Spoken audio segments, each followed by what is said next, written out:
बाकी सर्व देवांनी मान्य केलं, ऋषींनीही मान्य केलं, भगवान विष्णूंनी मान्य केलं, पण ब्रह्मदेव हे मान्य करायला तयार नाही। ते म्हटले मी ह्या सृष्टीची उत्पत्ती केली आहे आणि माझ्यापेक्षा कोणी श्रेष्ठ कसा काय असू शकतो, म्हणून त्यांनी भगवान शंकरांची निंदा करायला सुरुवात केली।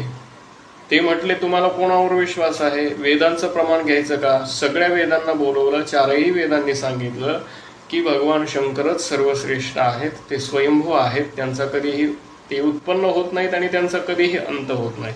तरीही भगवान शंकरांची निंदा केली। त्यावेळेस ब्रह्मदेवाचे 5 मुख होते आणि 5व्या मुखाने त्यांनी खूप भगवंताची निंदा केली।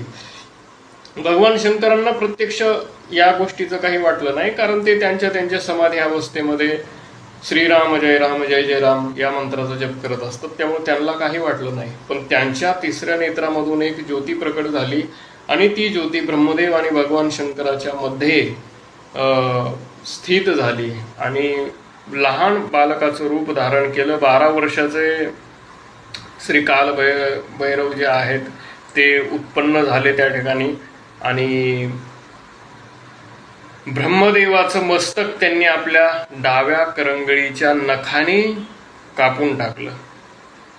विचार करा, ज्यांनी सृष्टीची उत्पत्ती केली ते किती सामर्थ्यवान असतात।